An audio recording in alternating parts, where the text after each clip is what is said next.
종료해 주셔야겠죠? 네, 휴대폰을 종료해 주시면 감사하겠습니다. 오늘은 사도들의 손을 통하여라는 제목으로 말씀의 은혜를 나누겠습니다. 오늘의 단락은 2장 43절과 47절까지와 그리고 4장 32절에서 35절까지에서 봤듯이 당시 교회의 모습을 요약적으로 진술해 주고 있습니다. 오순절 성령 강림을 체험한 신자들이 한마음 한뜻으로 모였습니다. 그리고 물건을 서로 통용했습니다. 나누었습니다. 떡을 떼었습니다. 하나님을 찬미했습니다. 그 결과로 큰 권능이 나타나고 세상 사람들로부터 칭송을 받게 되었다는 이야기가 전해지고 있습니다. 오늘도 비슷한 맥락입니다. 그러나 한 가지 다른 점이 있다면 오늘 본문 바로 앞에서 지난 시간에 여러분 기억하시겠지만 끔찍한 일이 일어났다는 것입니다. 성령을 속이는 행위로 말미암아 아나니아와 삽비라 부부가 성령님께 즉각적인 심판을 받아 그 자리에서 사망하셨다는 것입니다.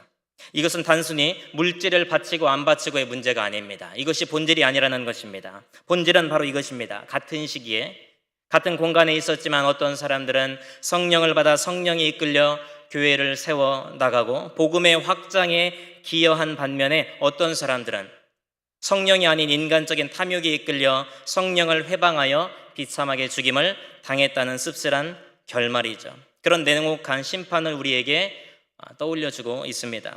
물질 때문에 교회가 처음으로 갈등을 빚고 분쟁을 초래하게 되었습니다. 오늘 우리는 성령의 이끌림을 받고 있는가 아니면 인본주의의 이끌림을 받고 있는가 하는 것입니다.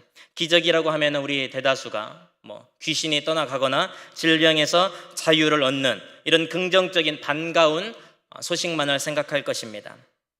그러나 심판의 기적도 존재한다는 것을 우리가 알아야 합니다. 그리고 심판의 기적이 오늘이라도 당장 나에게 임할 수도 있다는 것을 여러분 간과해서는 안 될 것입니다. 심판은 실제적인 것입니다. 경고로 끝나지 않습니다. 여러분 잘 생각해 보십시오. 심판이 없다면 주님의 은혜도 자비도 굳이 필요 없을 것입니다. 심판이 있고 심판의 결과는 죽음이고 지옥이기 때문에 우리에게 예수님이 필요하고 십자가의 은총이 필요하다는 것입니다. 어느 책에서는 이렇게 말합니다. 심판이 없는 은혜는 바른 판단력을 상실한 친절함에 지나지 않는다. 다시요. 심판이 없는 은혜는 바른 판단력을 상실한 친절함에 지나지 않는다. 짧지만 이해하기가 어렵더라고요. 심판이라는 게 있기 때문에 죄인들에게 은혜가 필요한 것이죠. 심판받아야 마땅한데 은혜로서 심판을 피해가게 해주시니 고마울 따름인 것이죠. 그러니까 우리가 감사할 수 있는 것입니다. 얘가 적절할지 모르겠지만 배가 부른 사람에게 아무리 고급 요리를 선사해도 필요 없죠. 배가 부른데 고마운 줄을 모르죠. 반면 배가 고픈 사람은 이만한 작은 빵 하나에도 큰 친절을 감동을 느낀다는 것입니다. 우리가 죄인이기 때문에 심판받아 마땅한데 주님께서 자비를 베풀어서 심판을 면하게 하시니 감사하다는 것입니다. 앞선 본문에서 심판에 대한 경각심을 느끼며 우리는 1741년 약 300년 전에 미국 매사추세츠의 엔필드의 회중에게 전했던 에드워즈의 설교를 주목할 필요가 있습니다. 설교의 제목은 이렇습니다. 진노하시는 하나님 손에 있는 죄인들, 이게 제목입니다. 그리고 에드워즈의 설교 말미에 그는 이렇게 말합니다. 그러므로 그리스도 밖에 있는 모든 사람은 잠에서 깨어나 다가오는 진노를 피해 도망해야 합니다. 전능하신 하나님의 진노가 지금 의심할 나위 없이 이 회중의 많은 영혼 위에 떠다니고 있습니다. 한 사람도 빠짐없이 소돔에서 빠져나가기 바랍니다. 그러면서 창세기 19장 17절 말씀을 인용했습니다. 여러분 지금 창세기 새벽마다 보고 계신데 도망하여 생명을 보존하라. 돌아보거나 들에 머물지 말고 산으로 도망하여 멸망함을 면하라는 것입니다. 어떤 인물이죠? 롯에 관련된 이야기 아닙니까? 심판 직전에 천사가 롯의 가족을 구원하기 위해 롯이 자꾸만 물질에 집착하고 뒤를 돌아보려고만 하기 때문에 지체하고 있기 때문에 그 천사들이 와가지고 지체하지 마라, 서둘러 피하라, 곧 심판이 임할 것이다, 긴박한 심판에 대한 경고를 했다는 것이죠. 지난 시간에 이어지는 내용이 오늘 12절입니다 12절 한번 읽어보실까요? 12절입니다 시작. 사도들의 손을 통하여 민간의 표적과 기사가 많이 일어나매 믿는 사람이 다 마음을 같이하여 솔로몬 행각에 모이고. 아멘. 사도들의 손을 통하여 민간에 표적과 기사가 많이 일어났습니다. 그런데 이 표적과 기사는 우연히 하늘에서 뚝 떨어지는 것이 아닙니다. 신자들이 그동안에 쏟아부은 마중물의 결과였습니다. 이미 4장 30절에서 마음을 같이하여 기도하지 않았습니까? 손을 내밀어 병을 낫게 하시옵고 표적과 기사가 거룩한 종 예수의 이름으로 이루어지게 하옵소서. 아멘이죠. 이미 이렇게 기도한 것에 대한 결과입니다. 하나님의 응답입니다. 기도에 뒤따른 하나님의 응답이 사도들의 손을 통하여 뒤따르기 시작했다는 것입니다. 베드로만이 아니라 다른 사도들도 동일한 치유 사역을 행한 것이죠. 손을 통하여라는 표현은 히브리어식 관용 표현이므로 이게 꼭 아픈 사람의 몸에 실제로 손을 얹어서 안수기도 했다는 의미는 아닐 것입니다. 그랬을 수도 있겠지만 일반적으로 사도들의 수고를 표현하는 의미가 아닌가 싶습니다. 사도들의 손을 통하여 표적과 기사가 많이 일어났는데 여기서 일어나매라고 합니다. 일어나매. 미완료 용법입니다. 그러니까 일회적으로 일어나는 것이 아니라 일정 기간 동안 지속적으로 이와 같은 표적과 기사가 일어났다는 것을 말합니다. 오늘날도 동일하지 않겠습니까? 3장 어떤 내용으로 시작하죠? 3장의 시작과 동시에 소개된 성전 미문에 나면서부터 걷지 못하게 된 자가 있었습니다. 그 자가 치유받은 사건과 맞물려 표적과 기사가 계속적으로 연달아 일어나고 있는 것입니다. 누가는 여기서 눈에 보이는 기적이 본질이 아니라 기적의 배후에 계신 하나님의 존재를, 하나님의 역사를 강조하고자 했던 것입니다. 표적과 기사라고 한다면 우리 모세를 빼놓을 수가 없습니다. 신명기 34장 10절에서 12절은 하나님의 말씀을 대언하는 동시에 표적과 기사를 동반시키며 사역했던 모세의 핵심 사역을 간결하게 요약해주고 있습니다. 제가 한번 읽어드릴까요? 그 후에는 이스라엘에 모세와 같은 선지자가 일어나지 못하였나니 모세는 여호와께서 대면하여 하시던 자요 여호와께서 그를 애굽 땅에 보내사 바로와 그의 모든 신하와 그의 온 땅의 모든 이적과 기사와 모든 큰 권능과 위엄을 행하게 하심에 온 이스라엘의 목전에서 그것을 행한 자이더라. 아멘. 사도들의 손을 통하여 표적과 기사가 많이 일어났다는 것은 상당히 고무적인 일입니다.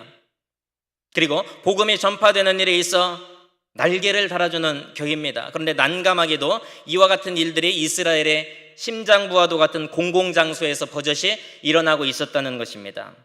이 일들이 발단이 되어 이제 외부적인 위협이 날로 거세져만 갈 것입니다. 아나니아와 삽비라의 죽음은 일정 부분 교회를 정화시키는 역할을 했습니다. 죄가 이렇게 무서운 것이다 라는 것을 보여주긴 했지만 외부로부터 날아드는 위협을 다 없애주지는 못했습니다. 오히려 더욱 격동시키고 말았습니다. 특히 누가 시기하고 질투하고 분을 냈을까요? 유대 지도자들이죠. 유대 지도자들의 분노가 가속화되는 것입니다. 표적과 기사의 결과 중 하나로 반가운 소식이 있다면 믿는 사람이 다 마음을 같이하여 솔로몬 행각에 모였다는 것입니다. 정기적으로 솔로몬 행각에 모인 것입니다. 사도들 뿐만 아니라 예수님을 나의 주인으로 삼는, 즉 동일한 신앙 고백을 가진 그 사람들이 한 마음이 되어 솔로몬 행각에 모인 것입니다. 그리고 일반 그리스도인들도 사도들의 모임에 합류하기 시작했다는 것을 알 수 있습니다. 한 사람 두 사람씩 이제 그리스도인의 모임에 합류했다는 것입니다. 3장 11절에서 안전뱅이가 치유받아 일어나 걷기 시작했을 때도 뭐라고 증언합니까? 나은 사람이, 그러니까 병에서 나은 사람이 베드로와 요한을 붙잡으니 모든 백성이 크게 놀라며 달려 나아가 솔로몬의 행각이라 불리우는 행각에 모이건을 말씀합니다.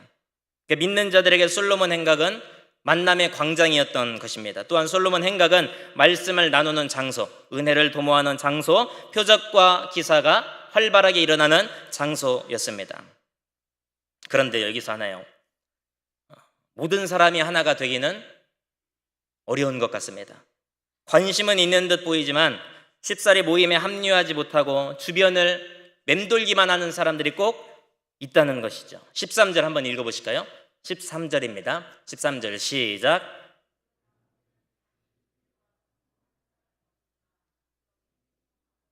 아멘.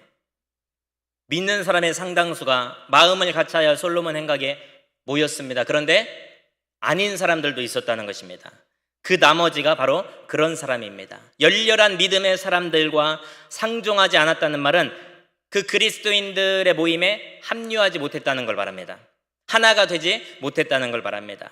그 나머지는 누구를 가리키는지 명확하지 않습니다. 학자들도 의견이 제각기입니다. 그런데 저는 책을 보면서 한 두 가지로 정리를 해보고 싶습니다. 하나는 그 나머지가 과연 누구일까?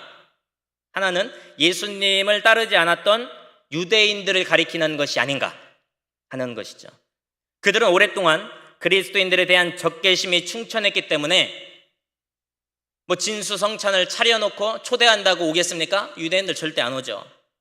그리고 더불어 보고도 믿기 힘든 표적과 기사를 보여주면서 믿는 사람의 모임에 들어와라 이렇게 초대해도 그들은 꿈쩍도 안 했다는 것입니다. 그러니까 그리스도인들과 합류하지도 않고 상종하지도 않았습니다.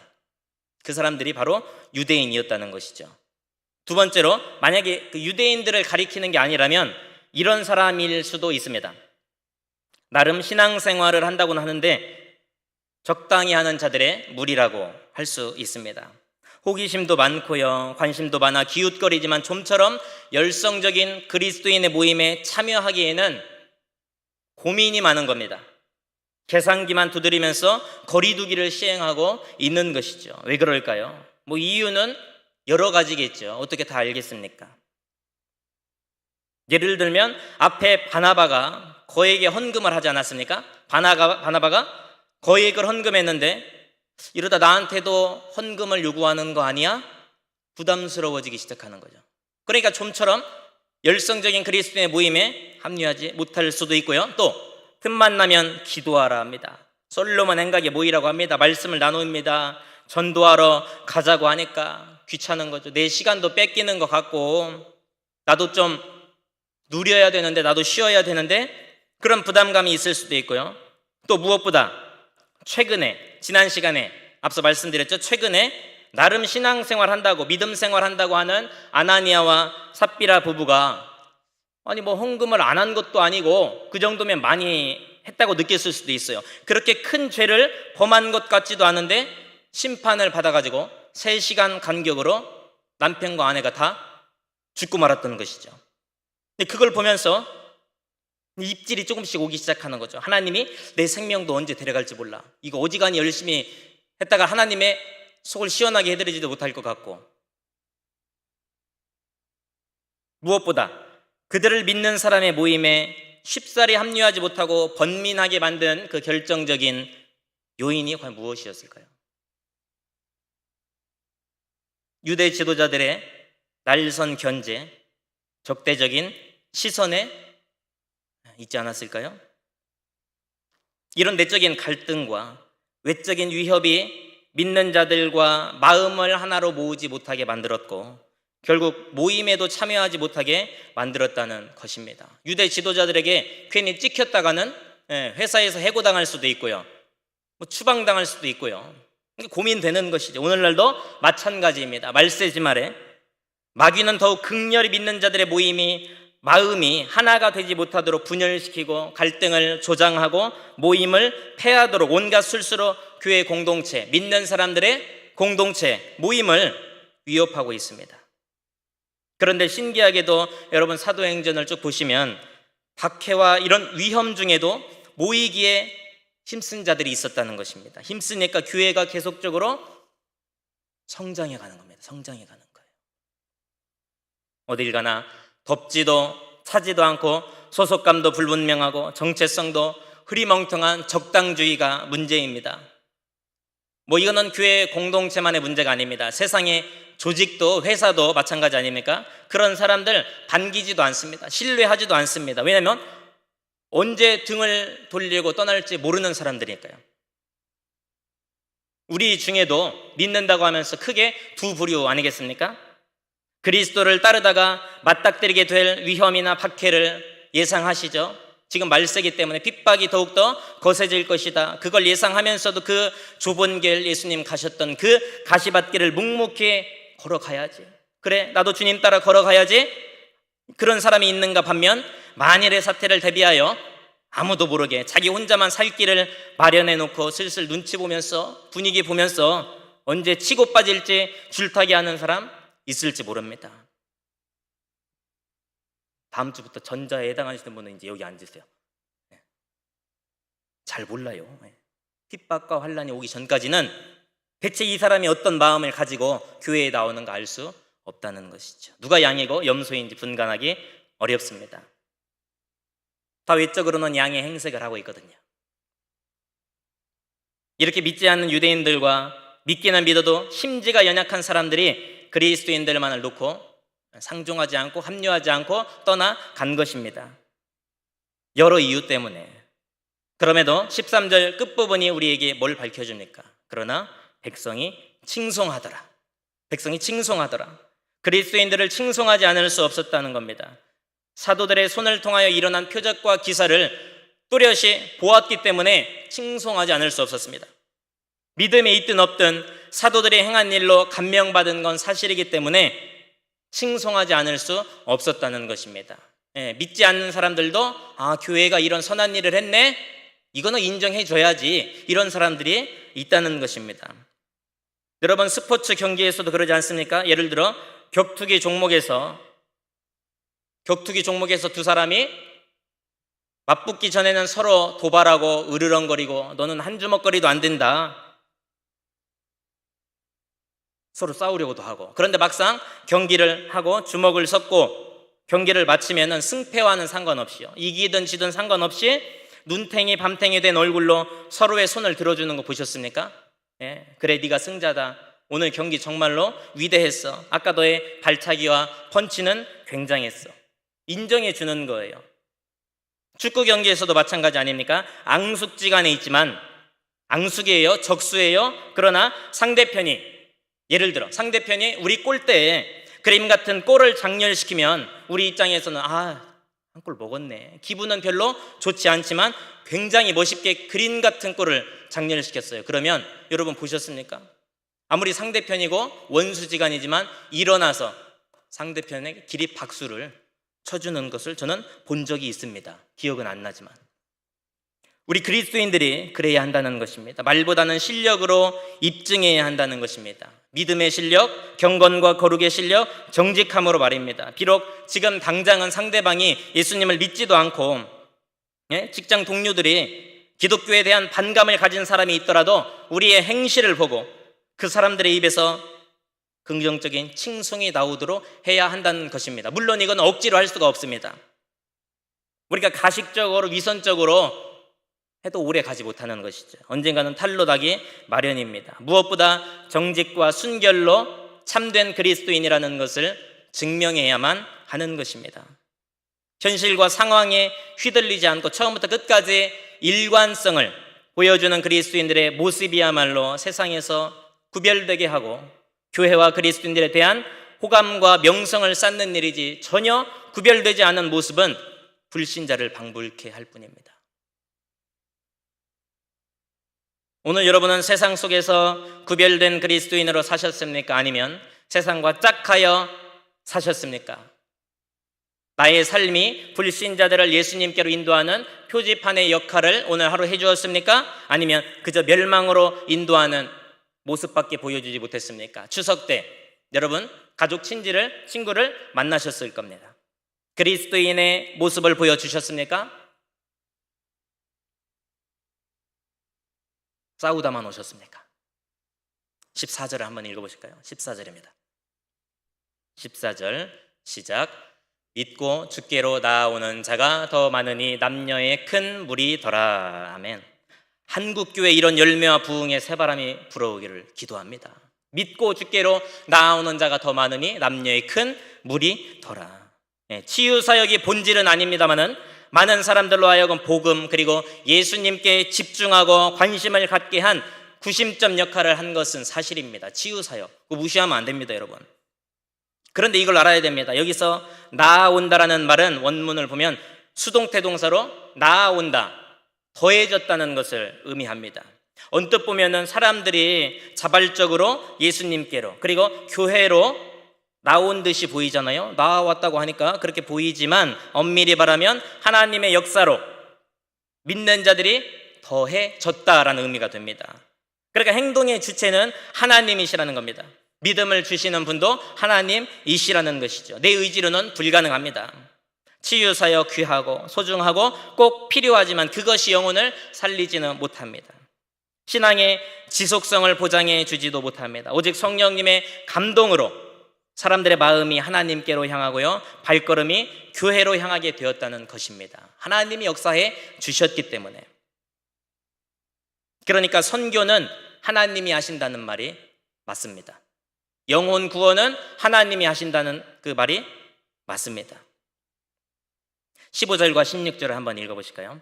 15절과 16절입니다. 시작.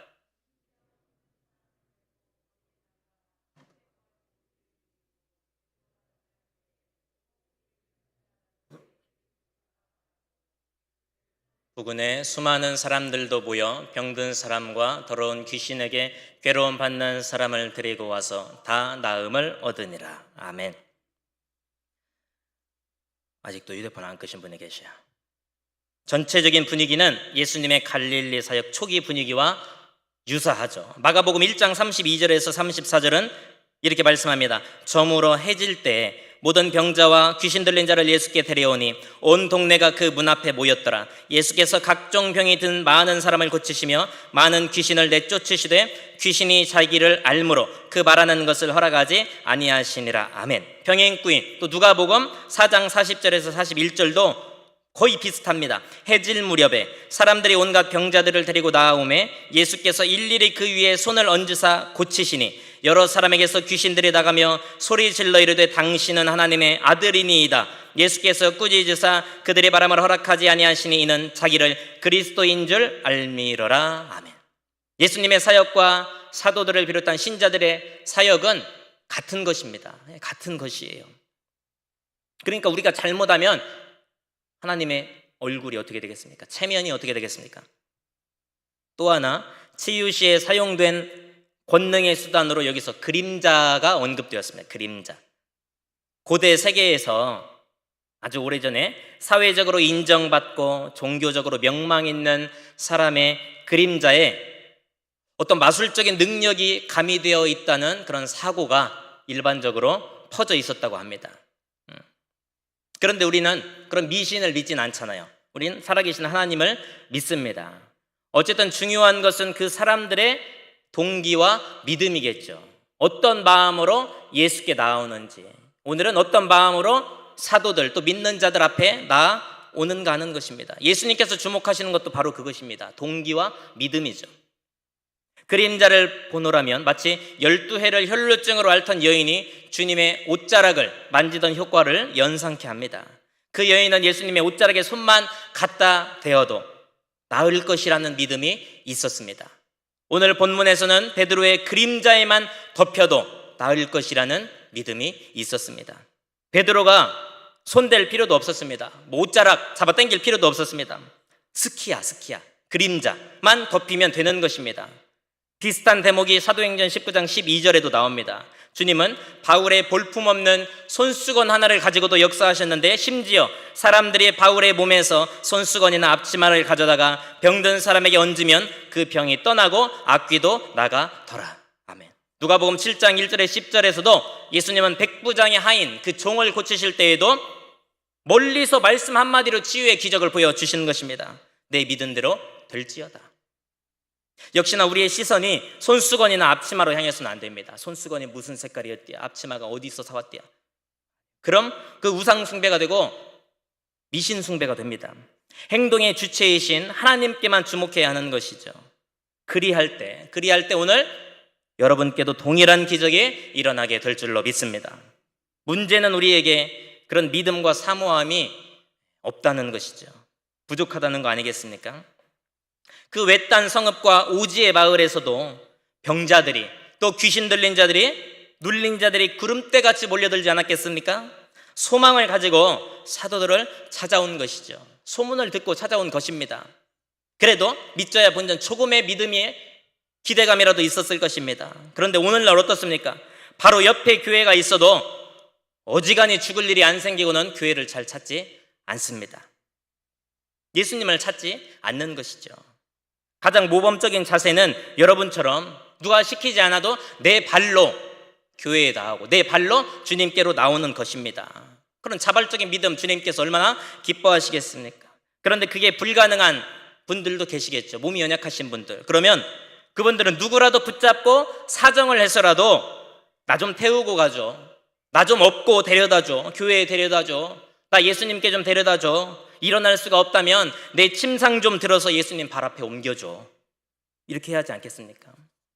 예수님은 그 믿음을 보시는 것입니다. 오늘 우리에게 이런 절박함이 있는지 한번 생각해 보시기를 바랍니다. 문제가 있는 사람은 본인이 나오든 옆 사람을 의지하여 나오든 모두 치료자이신 예수님께 나와야 할 줄로 믿습니다. 나오는 자들은 16절에 저를 따라 하실까요? 다 나음을 얻으니라.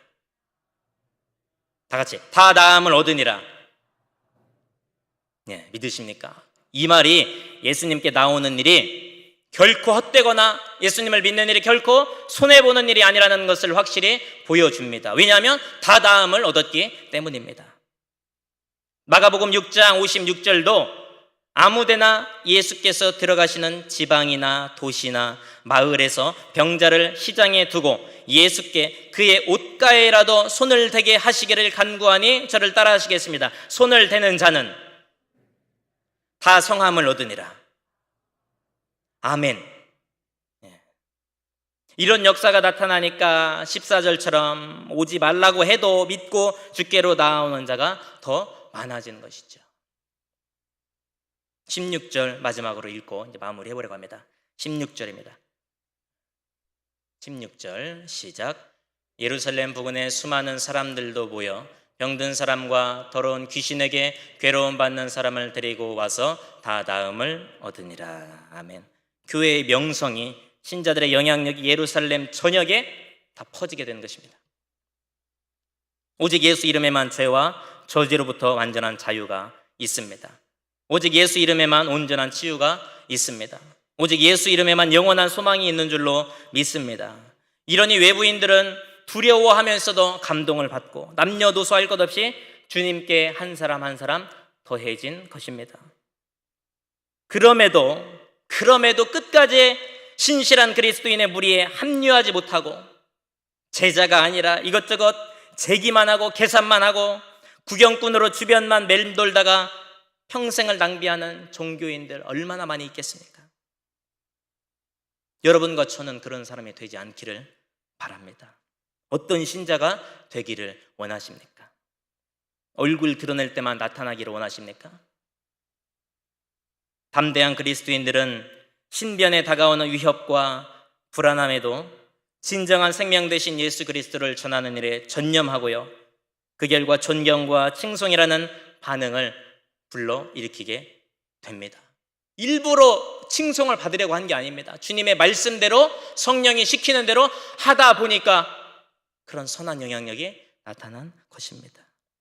진짜 신자는 위협에도 숨지 않습니다. 주님을 전하는 전도대 선봉에 서는 것도 마다하지 않습니다.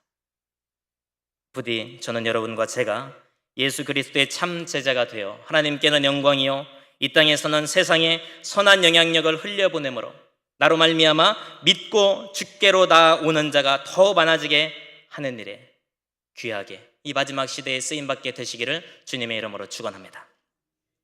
우리 찬양하면서요, 예수님의 이름을